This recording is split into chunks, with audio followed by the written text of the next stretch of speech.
동조생과 함께하는 첨단 경제 첫 시간 들어가 보겠습니다. 교과서와 함께 노트 정리를 하던지 꼼꼼히 한번 살펴볼 수 있도록 할게요. 첫 번째 주제는 경제생활과 경제문제입니다. 이번 시간에는 경제생활이 무엇인지, 그리고 희소성 때문에 경제문제가 발생하는 것에 대해서 살펴볼 수 있도록 하겠습니다. 자, 이번 시간에 경제생활, 그리고 경제활동의 유형과 대상, 그리고 희소성, 그리고 희소성 때문에 발생하는 경제문제를 개념 정리해 보겠습니다. 경제생활이란 일상생활이 바로 경제생활이죠. 모든 사람의 삶은 경제생활의 연속입니다. 아침에 밥을 먹는 것, 학교에 등교하면서 차량을 이용하는 것, 지금 수업을 듣고 있는 것, 수업을 하는 것, 병원에서 치료를 받는 것, 모두가 경제생활입니다.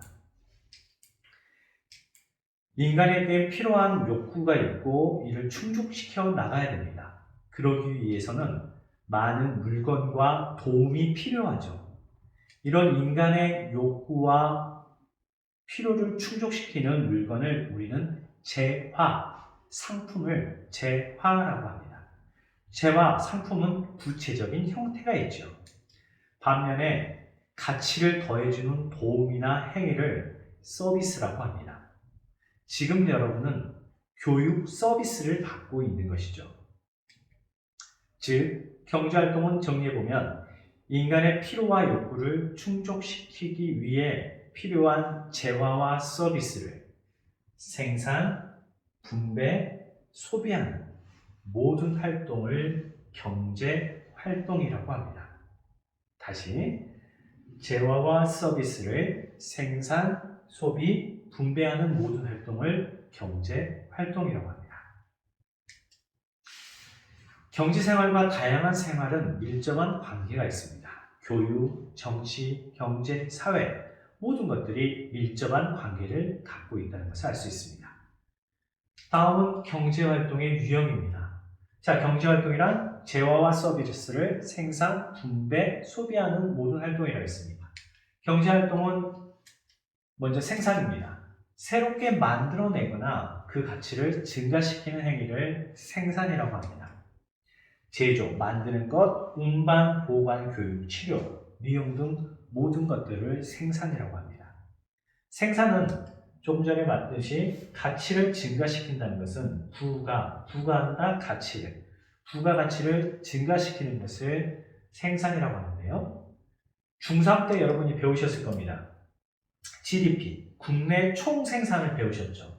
한 해 동안 국경 안에서 새롭게 만들어진 최종 생산물의, 즉 중간재를 제외한 최종 생산물의 시장 가치의 총합을 GDP, 국내 총생산이라고 했었죠.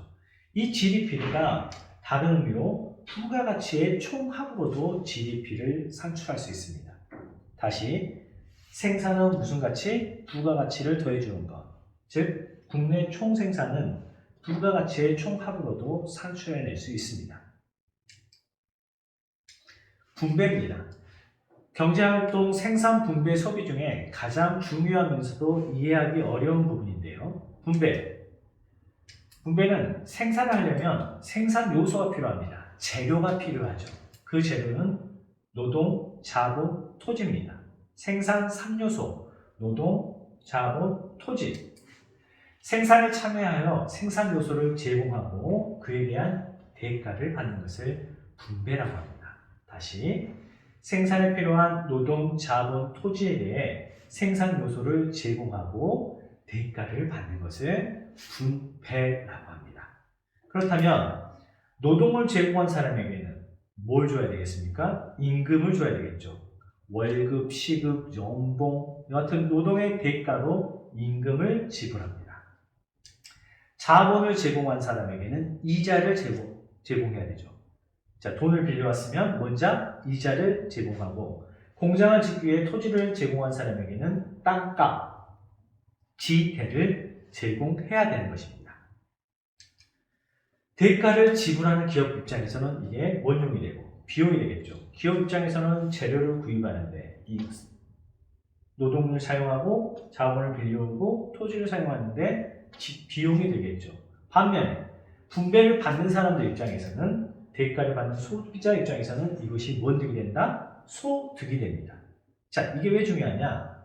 생산 요소가 거래되는 생산 요소 시장에서의 공급자는 바로 일반 소비자가 되겠죠. 소비자가 노동을 제급하고 기업이 임금을 지급하면서 구입하는 게 된다. 뒤에 다시 설명하겠습니다. 생산 요소의 분배를 통해서 소비자는 소득을 받게 된다. 이 부분이 중요한 개념입니다. 표로 다시 한번 그림으로 다음에 확인해 볼게요. 소비는 분배받은 소득으로 자신에게 필요한 재화와 서비스를 구매하여 사용하는 행위를 소비라고 하죠. 자, 소비를 하게 되면 기업에게는 물건을 팔리게 되면서 기업의 이윤이 되겠죠. 그 이윤으로 다시 생산을 할 수 있겠죠. 그래서 경제가 순환되는 겁니다. 생산하고 분배하고 소비하고 다시 소비는 생산의 원동력으로 연결되면서 경제가 순환되게 되는 겁니다. 세 번째 주제, 경제활동의 주체와 객체, 주된 몸, 객체, 손님되는 몸 살펴볼 수 있도록 하겠습니다. 경제 주체는 먼저 가게입니다. 구멍가게, 슈퍼, 가게가 아니라 소비자를 지칭합니다. 주로 재화와 서비스를 소비하는 소비자, 가게. 그 다음 기업, 주로 재화와 서비스를 생산하는 생산의 주체. 가게는 소비의 주체, 기업은 생산의 주체라고 할 수 있겠습니다. 그리고 정부, 공공서비스, 사회 간접 자본 등을 공급하는 정부. 그리고 최근에는 외국, 다른 나라, 세계와 정보화로 중요성이 커지는 외국이 경제 주체입니다. 일반적으로 가게와 기업, 소비 주체 가게와 생산 주체 기업을 민간 경제라고 합니다. 민간 경제하면 정부를 제외하고 소비자와 가게와 기업을 민간 경제라고 한다. 여기에 정부까지 들어가면 국민 경제라고 이야기합니다. 그러면 외국까지 들어가면 국제 경제라고 이야기할 수 있습니다. 경제 주체, 가게, 기업, 정부, 경제 3주체. 경제 객체입니다. 시장 종류에 따라서 구분할 수 있는데요. 먼저 생산물 시장에서는 재화와 서비스, 인간의 필요와 욕구를 충족하기 위해 등장했던 재화와 서비스, 구체적인 형태가 있는 재화와 그리고 가치 있는 행위, 인간의 행위를 서비스라고 한다 했죠.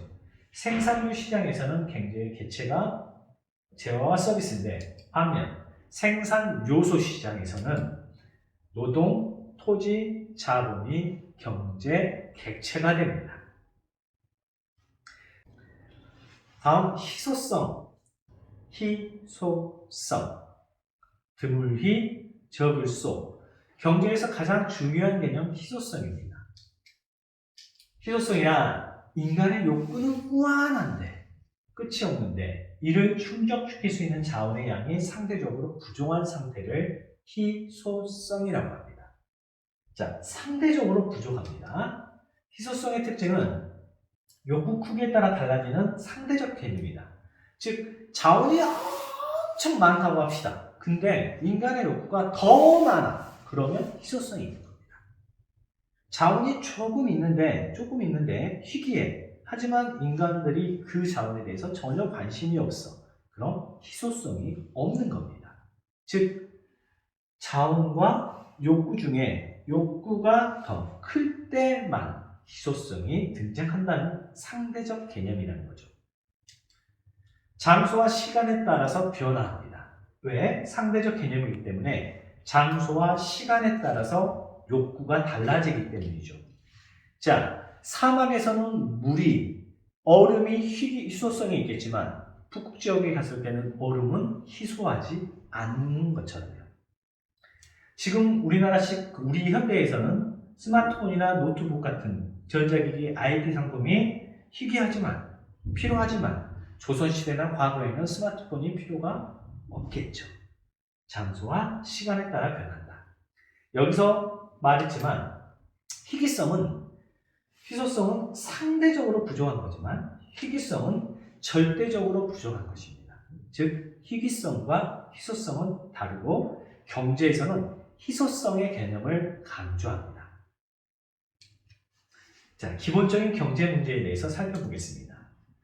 경제 문제는 경제활동 과정에서 발생하는 선택의 문제.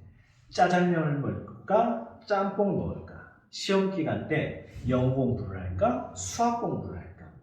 모든 사회는 기본적으로 경제 문제에 맞닥뜨리게 됩니다. 바로 경제 문제는 뭔택의 문제? 선택의 문제입니다.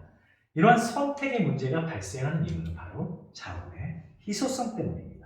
시간이 엄청 많다라면 내가 시험 공부를 하고 싶다라는 욕구보다 시험 공부할 수 있는 시간이 많다라면 선택할 필요가 없겠죠.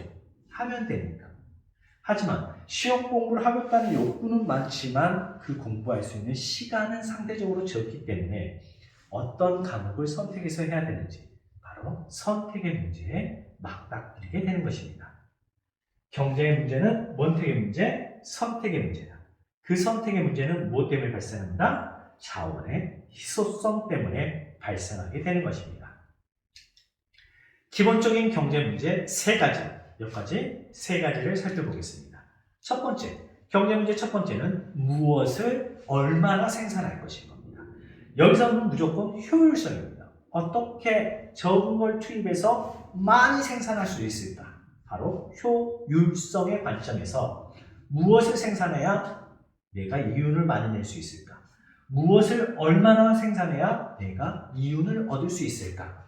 효율성, 이윤 극대화를 낼 수 있을 거의 관점인 거죠. 생산물의 종류와 수량을 결정과 관련된 경제 문제가 첫 번째, 무엇을 얼마나 생산할 건가? 라는 겁니다.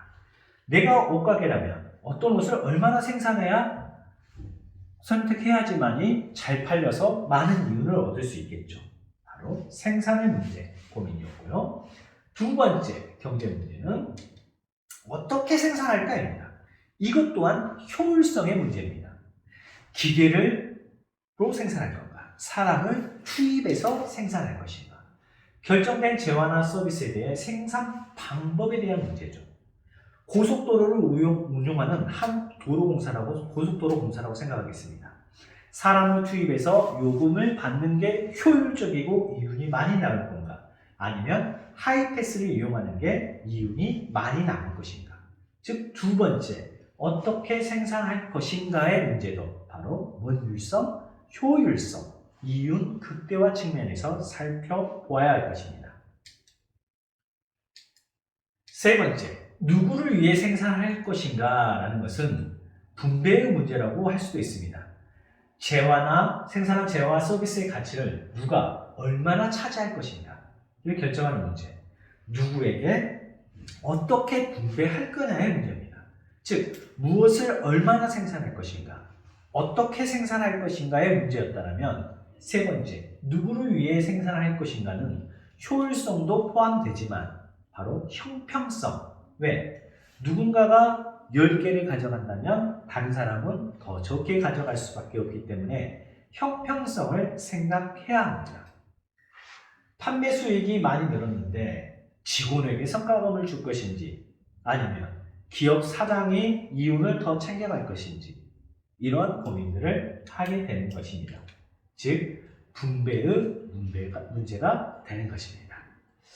자, 희소성 상대적 개념이다. 희소성 때문에 경제는 뭔택의 문제가 발생한다? 선택의 문제가 발생한다.